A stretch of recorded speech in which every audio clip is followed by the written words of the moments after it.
Welcome to the deep dive. Today, we're really digging into the Q3 2025 earnings report from Newmont Corporation, the absolute heavy hitter in the gold world. And the context here is pretty spectacular, isn't it? Spot gold is over, what, $4,044 an ounce right now. So our mission is to see how Newmont actually performed in this high price environment, how they cleaned up their books, and what their guidance tells us about where things are headed, especially with new leadership coming in. Yeah, and just looking at the headlines, it's a pretty robust performance. They delivered around 1.4 million attributable gold ounces. But I think the real story isn't just the volume. Right. It's about the quality of the earnings. And the CEO, Tom Palmer, he highlighted that key metric, a third quarter record of $1.6 billion in free cash flow, FCF. Mm-hmm. And for anyone listening, FCF, that's basically the cash left after all the bills are paid, including what's needed to keep the mines running, Yeah. the pure profit engine. And it's been running really hot, like you said, $1.6 billion. That's the fourth quarter in a row they've pulled in over $1 billion in FCF. It's quite the achievement, especially given some of the operational things we'll get into. Good point. And we should also probably mention the leadership change. Tom Palmer's retiring at year-end. Natasha Viljoen takes over in 2026. So he's basically handing over the keys to, a very financially sound operation. Exactly. A clean ship. Okay, so let's dive into those core Q3 financials. Adjusted net income, that's stripping out the one-offs, came in at $1.9 billion. That works out to $1.71 per share. And adjusted EBITDA was strong too, $3.3 billion. Big numbers. Definitely. And a lot of that, frankly, is thanks to the gold price. Their average realized price in Q3 was $3,539 an ounce. Wow, that's up quite a bit from Q2. Yeah, up $219 an ounce. So that higher price really drove the revenue. But hang on, you said production was 1.4 million ounces. The press release says that's actually down slightly. That's right. Good catch. Attributable gold production, specifically 1.421 million ounces, it actually dipped 4% compared to Q2. Okay, 4%. So should we be concerned? They say it was planned, but how do we know it wasn't, an operational hiccup they're explaining away? Fair question. But the report is pretty clear these were scheduled things. Lower grades at Peñasquito and Lihir, plus planned maintenance shutdowns there. Those happen. Right, standard stuff. And crucially, they wrapped up mining at the Subika open pit at Ahafo South in July. That was always part of the plan, a defined end. Okay, so it sounds like controlled management, not some unexpected problem. And they did have increases elsewhere, right, to offset some of that. Exactly. Production was up at Brucejack, Cerro Negro, and Yanacocha. It shows they're juggling the portfolio effectively. And what about costs? Because high gold prices usually mean higher royalties and taxes. Did costs go up? That's where it gets really interesting. Their cost control was, frankly, quite impressive this quarter, despite getting much higher prices, which, as you said, triggers higher royalties, profit sharing, all that. Yeah. Their gold co-product all-in sustaining costs, the AISC, remained very disciplined. Okay, remind us. AISC is the all-in cost, everything needed to produce the gold and keep the mine going. What was the number? $1,566 per ounce. $1,566. And how does that compare? Get this, it was actually slightly lower than Q2. Really? Even with a higher gold price pushing up those external costs? Exactly. It shows their internal cost-saving efforts, their productivity work. It actually managed to offset those royalty and tax headwinds that come with $3,500 gold. That's not easy to pull off. No kidding. Okay, so record cash flow, tight cost control. Now, where did all that money go? Because the balance sheet story here is huge. Aggressive simplification, you called it. Yeah, they basically completed their big strategic cleanup. All those assets they'd marked as held for sale, they're gone, sold off. The last one, the coffee project, closed in October, so the portfolio is much leaner now. And leaner means cash, right? How much did they bring in? Year to date for 2025, it's over $3.5 billion in net cash proceeds just from those transactions. Wow. Yeah, $2.6 billion from selling the actual mines and projects, and almost $900 million from selling off equity stakes like their shares in Orla Mining. Okay, so $3.5 billion in cash comes in. What did they do with it? Paid down debt.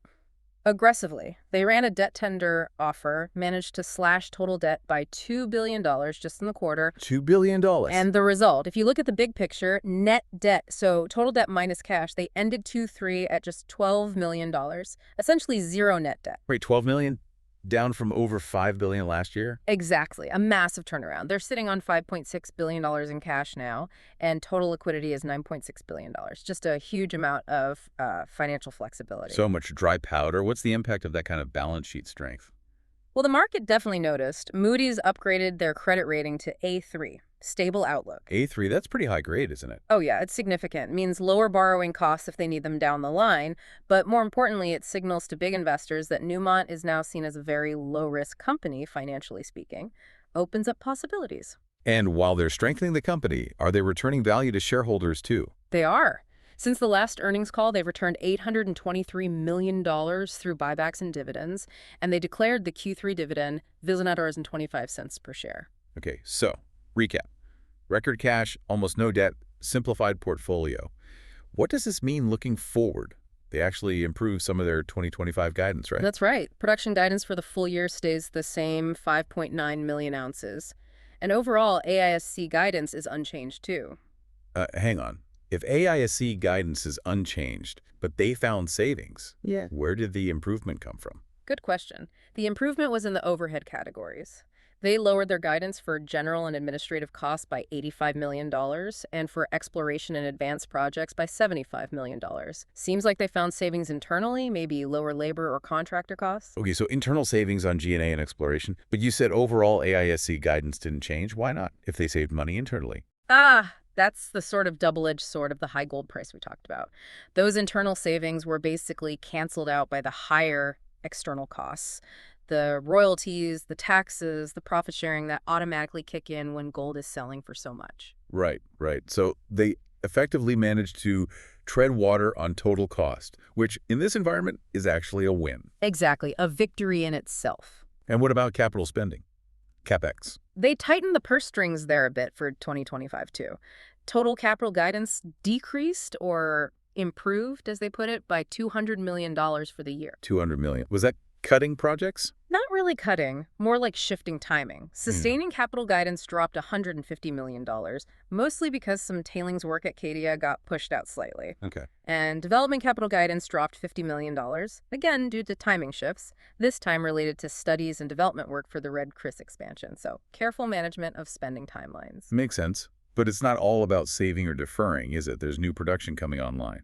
Yes, very important point. The Ahafo North project in Ghana, they expect to declare commercial production there literally today, October 23rd. Wow. Yeah, so that immediately adds new profitable gold production. Expected mine life is initially 13 years, so it's a significant addition.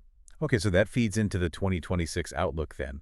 What are they indicating for next year? The early indication is that overall gold production for 2026 should be pretty similar to 2025, sort of in the same range. But the sources will shift, right? Exactly. The older Ahafo South mine will produce less, but those ounces should be largely replaced by the new, lower-cost ounces coming from Ahafo North next door. It's a strategic substitution. Interesting. Any other big shifts expected in 2026? Well, at Peñasquito, that massive mine in Mexico, they expect it to produce a bit less gold as it moves into the next mining phase. But, and this is key, they also expect it to produce slightly more silver, lead, and zinc. So a bit of a shift in the metal mix from that particular asset. Precisely. And one other thing for 2026, remember that capital spending they deferred in 2025. Yeah, Acadia tailings and Red Chris work. Right. Expect capital spending to ramp back up in 2026 as those key projects move forward again. Okay, got it. Now, there's one more piece here that often gets overlooked in these earnings calls, but you flagged it as important. Reclamation. Yes, absolutely. It's critical for looking at the long-term sustainability and, frankly, the liability management of a mining company. How are they planning for mine closures? So what's Newmont doing there? The report mentioned some spending numbers. They spent $527 million on reclamation activities just in the first 9 months of 2025. $500 million. Yeah. It's serious money. It is, and a huge chunk of that $336 million went specifically to building water treatment plants at the Yanacocha complex in Peru. This isn't just landscaping, it's major long-term environmental infrastructure. And the total for the year is projected even higher. Yeah, they're on track for about $800 million total reclamation spend in 2025. And up to $600 million of that could be for those Yanacocha water plants alone. Why so much focus and spend on Yanacocha specifically? Well, Yanacocha is a very large, very old complex site. Dealing with water management there is a massive multi-year undertaking. They actually expect to spend a similar huge amount on those plants again in 2026. Wow. Then the spending should start to taper off in 2027 when the project's expected to wrap up. It just highlights that proper mine closure takes serious, long-term planning and investment. It builds confidence that they're handling their environmental responsibilities proactively. It certainly sounds like it. So what an incredibly focused quarter. You've got record free cash flow. They've wiped out their net debt, finished selling off assets to simplify things, all while managing those planned production dips. Yeah, my final take is they really proved they can navigate that planned volume change while keeping a tight grip on costs. They're using this high gold price environment, perfectly cleaning up the balance sheet, funding the next generation of assets like Ahafo North, and doing it all from a position of incredible financial strength, even earning that credit upgrade. It really is a case study in using market tailwinds for strategic gain.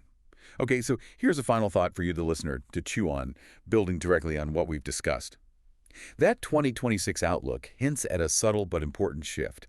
Less focus maybe on pure gold volume maximization, and more on leveraging multi-metal assets like getting more silver, lead, and zinc out of Peñasquito. Hmm. Now think about the price dynamics. Industrial metals like lead and zinc can be volatile, often more so than gold. So what does this potential long-term shift towards a slightly broader commodity mix really mean for Newmont's future revenue stability? Does that diversification add resilience, or does it just introduce more complexity to manage? Something to ponder. That's all the time we have for this deep dive. Thanks for joining us, and we'll catch you next time.